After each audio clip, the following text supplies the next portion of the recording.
January 22nd, 2021, Fluency. All right, so we're going to evaluate and determine the second step. So we're going to use our order of operations. Remember our PEMDAS. Please excuse my dear Aunt Schnaterbeck. All right, so first of all, do we have any parentheses here? Do we have any parentheses? Yes, we do. And our parentheses are beep, beep, beep, beep, beep, beep, beep, right here. So we have 18 divided by 3. So inside those parentheses, 18 divided by 3 is going to be 6. Then you bring everything else down we didn't use yet. So minus 2 plus 3 to the third power. So are we done with parentheses? Yes, we are. So I'm going to check off our parentheses. There's no more parentheses here. Now, are there exponents? Yes, there are. Let's see where it's at. Beep, beep, beep, beep, beep, beep, beep, beep. So our exponent 3 cubed, or 3 to the third power. That means 3 times 3 times 3.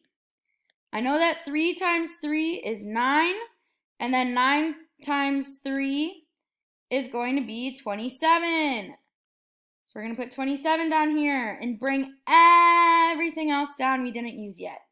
So we're going to bring down that 6, that minus 2, that plus 27. Now, are there any more exponents here? Nope, so I'm going to check it off. Do we have any multiplication or division? Any multiplication or division? Nope, we're only left with addition and subtraction. Easy peasy. All right, so addition and subtraction. Let's see. How do we go about that? Left, 2, right.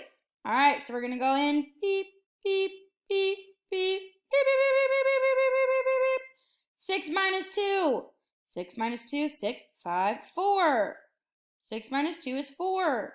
Bring everything else down we didn't use yet, so we did not use that plus 27. So now we have 4 plus 27. Well, 27, 28, 29, 30, 31, 31, 27, 28, 29, 30, 31. Yeah, 31. So our answer is 31, and we're done with our addition and subtraction. Woohoo! Now that second step. So our first step here was our parentheses. Our second step was our exponents. Ooh, so our second step, you can put 3 to the third power, or you can put exponent, whatever you want to put. Or you can write 3 to the third power. That's fine as well. And that's actually going to be it for our fluency. Great job.